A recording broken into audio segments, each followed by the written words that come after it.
From transgender to trans women ಆಗಿ ನೀವು ಆಗಿರುವಂತಹ ಪಯಣ ಹೇಗಿದೆ ಮೇಡಮ್?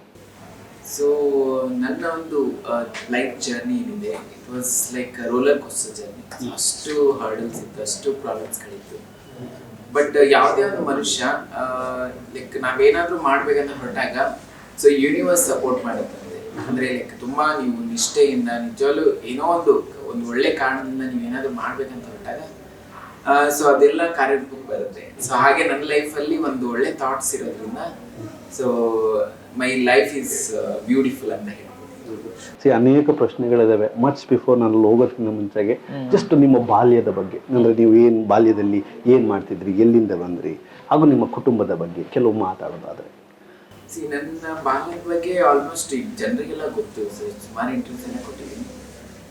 ಸೊ ನನ್ನ ಬಾಲ್ಯದ ಲೈಫು ತುಂಬ ಕನ್ಫ್ಯೂಷನ್ಲೇ ಇತ್ತು, ತುಂಬ ಶೈ ಪರ್ಸನ್.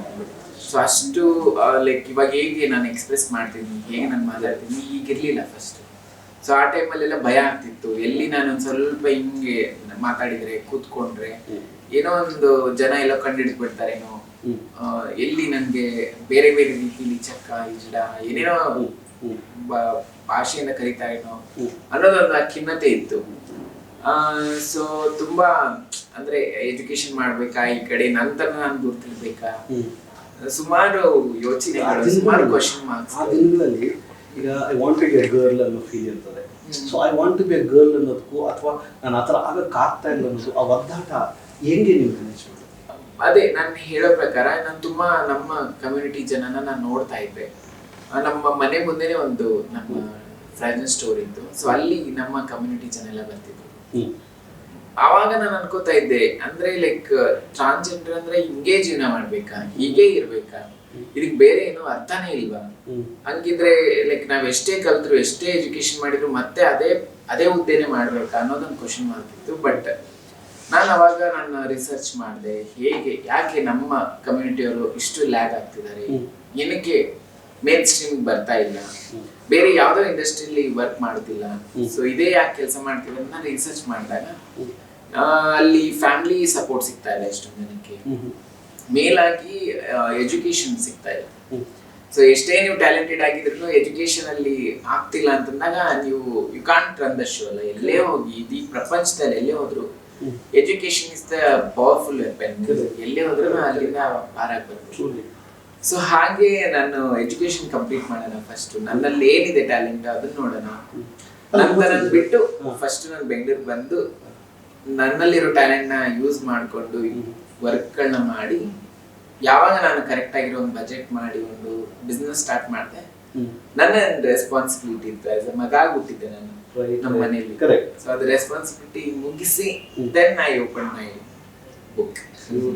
ಅಂದ್ರೆ ಈಗ ನಿಮ್ಗೆ ಎರಡು ಆಪ್ಷನ್ ಇತ್ತು. ಒಂದು ಏನೂ ಮಾಡಿದೆ ಈಗ ನೀವೇನು ಟ್ರಾನ್ಸ್ಫರ್ಮೇನ್ ಮಾಡಕ್ಕೆ ಮಾಡಿದ್ದೀರಿ, ಅದನ್ನೂ ಮಾಡದೇನೆ ಇರ್ಬೋದು, ಅಥವಾ ಆಸ್ ಇಟ್ ಈಸ್ ನೀವು ಏನಾಗಿದ್ರಿ ಅದೇ ಥರ ಲೈಫನ್ನು ಕಂಟಿನ್ಯೂ ಮಾಡ್ಬೋದಾಗಿತ್ತು. ಈ ಎರಡರಲ್ಲೂ ಯಾಕೆ ನೀವು ಇಲ್ಲ ನಾನು ಒಂದು ಹೆಣ್ಣು ಆಗಿ ಸಂಪೂರ್ಣವಾಗಿ ಕನ್ವರ್ಟ್ ಆಗಬೇಕು ಅಂತ ಆಲೋಚನೆ ಮಾಡಿದ್ದೆ ಯಾಕೆ? ಅಂದ್ರೆ ನನಗೆ ನಮ್ಮ ಮನಸ್ಸಲ್ಲಿ ಕಂಪ್ಲೀಟ್ ಒಂದು ಹೆಣ್ಣಾಗಿ ಫೀಲ್ ಮಾಡ್ತಿದ್ದೆ. ಮಲ್ಕೊಂಡಾಗ್ಲೂ ಅಷ್ಟೇ, ಕೂತ್ಕೊಂಡಾಗ್ಲೂ ಅಷ್ಟೇ ಒಂದು ಸಫಾಕೇಶನ್ ಇರ್ತಿತ್ತು. ನನ್ನ ಜೀನ್ಸ್ ಪ್ಯಾಂಟು ಇದನ್ನ ಹಾಕಿದಾಗ ನನಗದು ಆಗ್ತಿರ್ಲಿಲ್ಲ. ಅದು ಮತ್ತೆ ನಮ್ಮ ಫ್ರೆಂಡ್ಸ್ ಎಲ್ಲ ಬೇರೆ ಮಾತಾಡ್ತಿರ್ಬೇಕಾದ್ರೆ ನನ್ನ ಥಾಟ್ಸೇ ಬೇರೆ, ಇವ್ರು ಯಾಕೆ ಹಿಂಗ್ ಮಾತಾಡ್ತಿದ್ದಾರೆ ಅನ್ನೋದೊಂದು ಒಂದು ಡಿಫ್ರೆನ್ಸ್ ಕಾಣಿಸ್ತಿತ್ತು. ನಾನು ಯಾವಾಗ ನಮ್ಮ ಅಕ್ಕನ ಬಟ್ಟೆ, ನಮ್ಮ ಮನೇಲಿ ಯಾರು ಇಲ್ಲಿರೋ ಟೈಮಲ್ಲಿ ನಾನು ನಮ್ಮ ಅಕ್ಕನ ಬಟ್ಟೆ ಹಾಕಿದಾಗ ನಾನಂತ ಫೀಲ್ ಆಗ್ತಿತ್ತು. ಸೊ ಅವಾಗ ನನಗೆ ಅನಿಸ್ತು, ಓಕೆ ನಾನೊಂದು ಹೆಣ್ಣಾಗಿ ಫೀಲ್ ಮಾಡ್ತಿದ್ದೀನಿ ಅಂದ್ಮೇಲೆ ನಾನು ಕನ್ವರ್ಟ್ ಆಗ್ಬೇಕು, ಒಂದು ಹುಡುಗಿ ಆಗ್ಬೇಕು, ಒಂದು ಸಮಾಜದಲ್ಲಿ ನಾನು ಒಂದು ಹೆಣ್ಣಾಗಿ ಬದುಕು. ಬೇಸಿಕಲಿ ನೀವೇನು ಇವತ್ತು ಆಗಿದ್ದೀರಿ ಅದು ದೇವರ ವರ. ಬೈ ಬರ್ತ್ ನೀವು ಮಂಜುನಾಥನಾಗಿರ್ಬೋದು, ಹೌದು ಅಲ್ವಾ? ಬೈ ಬರ್ತ್ ಆಗಿರ್ಬೋದು, ಬಟ್ ನನ್ನ ಕಂಪ್ಲೀಟ್ ನನ್ನ ಮನಸ್ಸು ನಂದೇನ್ ಫೀಲ್ ಇದೆ ಅದೇ ಹೆಣ್ಣಾಗೆ ಜೀವಿಸ್ತಿದ್ದೆ. ಅವತ್ತು ಹೆಣ್ಣೆ, ಇವಾಗ್ಲೇ ಹೆಣ್ಣೆ.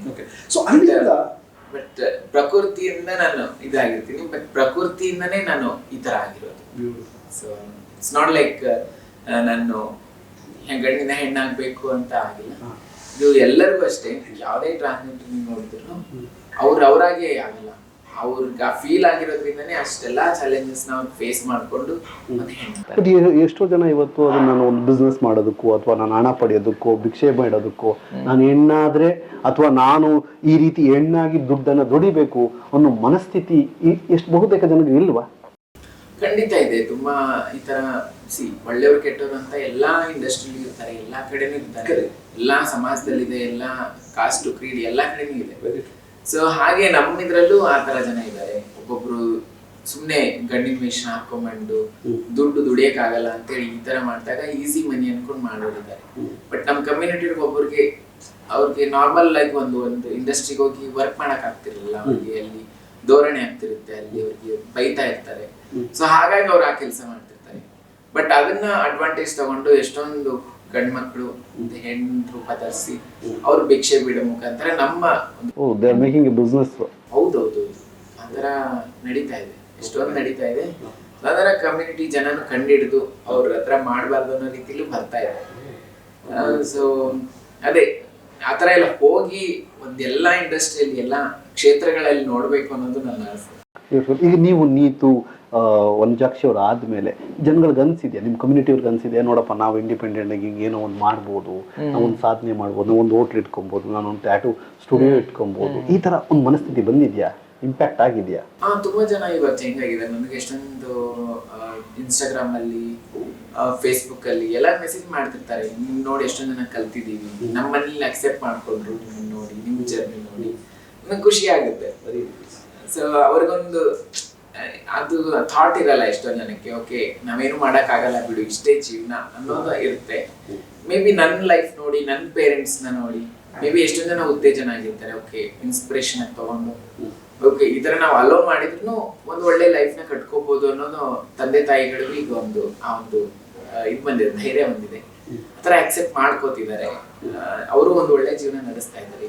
ಈಗ ನೋಡೋದಕ್ಕೆ ಈಸಿಯಾಗಿ ಒಂದು ಹೆಣ್ಮಗಳು ಅಂತ, ಬಟ್ ಅದ್ರ ಹಿಂದೆ ಇರುವಂತಹ ಕಷ್ಟ ಏನಿದೆ, ಅಥವಾ ನೀವು ಡೆಲ್ಲಿ ಆಸ್ಪತ್ರೆಯಲ್ಲಿ ಪಟ್ಟಂತಹ ಕಷ್ಟ ಏನಿದೆ, ಅದು ನಮ್ಮ ವೀಕ್ಷಕರಿಗೆ ಹೇಳೋದಾದ್ರೆ. ಕಷ್ಟ ಇವಾಗ ಒಂದು ಗಂಡಿಂದ ಹೆಣ್ಣಾಗ್ಬೇಕು ಅಂದ್ರೆ it's not a small thing. So ಅದರಲ್ಲಿ ತುಂಬಾ ಪ್ರಾಬ್ಲಮ್ಸ್ ಗಳಿದೆ, ತುಂಬಾ ಸರ್ಜರಿಕಲ್ ನಾವು ಇದಕ್ಕೆ ಹೋಗ್ಬೇಕಾಗುತ್ತೆ. ಸೊ ನನ್ನ ಜರ್ನಿಲಿ ಹಾರ್ಮೋನಲ್ ತಗೊಂಡ್ವಿ, ಹಾರ್ಮೋನ್ ಇಷ್ಟು ವರ್ಷ ಅಂತ ತಗೊಂಡು ಅಲ್ಲಿ ಮೈಂಡ್ ಫ್ಲಕ್ಚುಯೇಷನ್ ಇರುತ್ತೆ. ಅದಾದ್ಮೇಲೆ ಮತ್ತೆ ಸರ್ಜರಿಗೆ ಅಂತ ಹೋಗ್ತೀವಿ, ಅಲ್ಲೂ ಪ್ರಾಬ್ಲಮ್ಸ್ ಗಳಿರುತ್ತೆ. ಯಾಕಂದ್ರೆ ಅಲ್ಲಿ ಇನ್ಫೆಕ್ಷನ್ ಆಗೋ ಚಾನ್ಸಸ್ ಇರುತ್ತೆ. ಒಂದ್ಸತಿ ಸಕ್ಸಸ್ ಆಗ್ಬೋದು, ಒಂದ್ಸತಿ ಸಕ್ಸಸ್ ಆಗದೆ ಇರ್ಬೋದು. ವಾಟ್ ಈಸ್ ದಟ್ ಸಕ್ಸಸ್ ಆಗುತ್ತೆ ಅಥವಾ ಫೇಲ್ಯೂರ್ ಆಗುತ್ತೆ ಅಂದ್ರೆ ಏನದು? ಫೇಲ್ಯೂರ್ ಆಗುತ್ತೆ ಅಂತ ಅಂದ್ರೆ ಏನದು? ಫೇಲ್ಯೂರ್ ಆಗುತ್ತೆ ಅಂದ್ರೆ ಒಂದ್ಸತಿ ಗ್ಲಾಡರ್ ಕ್ಲೋಸ್ ಆಗ್ಬಿಡುತ್ತೆ. ಓಕೆ, ಅವಾಗ ಅವ್ರು ನಾರ್ಮಲಿ ನಾವು ದಿನನಿತ್ಯ ಕ್ರಿಯೆಗಳೇನಿರುತ್ತೆ ಅದು ಮಾಡಕ್ಕಾಗಲ್ಲ. ಅವಾಗ ಅದೇ ತುಂಬಾ ಆಪರೇಷನ್ಸ್, ಅದೇ ಸೆಮಿಕೋಲನ್ ಎಲ್ಲ ಇದಾಗಿರುತ್ತೆ. ಸೊ ಅದೇನ ಆ ತರ ಇರುತ್ತೆ. ಸೊ ಅದಾದ್ಮೇಲೆ ಪ್ರಿಕಾಷನ್ ಇರುತ್ತೆ. ಒಬ್ಬರು ಪ್ರಿಕಾಷನ್ ತಗೊಳ್ಳಲ್ಲ, ಒಬ್ಬರು ತುಂಬಾ ನೆಗ್ಲೆಕ್ಟ್ ಮಾಡ್ಬಿಡ್ತಾರೆ. ಸೊ ಡ್ರಿಂಕ್ಸ್ ಮತ್ತೆ ಸ್ಮೋಕ್ ಎಲ್ಲ ಮಾಡಬಾರ್ದು, ಅದೆಲ್ಲ ಆದ್ಮೇಲೆ ಇಷ್ಟು ಜನ ಮಾಡ್ತಾರೆ. ಸೊ ಅದೆಲ್ಲ ಪ್ರಾಬ್ಲಮ್ಸ್ ಇದೆ. ಎಷ್ಟು ದಿನ ಕಷ್ಟಪಟ್ರಿ? 45 to 60 days. ಅದನ್ನ ಕಷ್ಟ ಅಂತ ಅಂತೀರಾ? ನನಗೆ ಕಷ್ಟ ಆಯ್ತು, ನನಗದು ಹೊಸ ಲೈಫ್ ಆಗಿತ್ತು, ಎಷ್ಟೊಂದು ದಿನದ ಕನಸಾಗಿತ್ತು. It's like a dream come true. ಎಲ್ಲರಿಗೂ ಯಾರ್ಯಾರಿಗೆ ಈ ಫೀಲಿಂಗ್ ಇರ್ತದೆ, ನಾನು ಒಂದು ಕನ್ವರ್ಟ್ ಆಗ್ಬೇಕು, ನಾನು ಒಂದು ಹೆಣ್ಣು ಆಗ್ಬೇಕು ಅಂತ ಯಾರ್ಯಾರಿಗೆ ಇರ್ತದಲ್ಲ, ಅವ್ರಿಗೆಲ್ಲರಿಗೂ ಇದು ಒಂದು ಡ್ರೀಮಾ. ಖಂಡಿತ. ಅವ್ರು ಎಷ್ಟೋ ಜನ ನಮ್ಮ ಕಮ್ಯುನಿಟಿಲಿ ದುಡ್ಡು ಕೂಡಿಸ್ತಿರ್ತಾರೆ.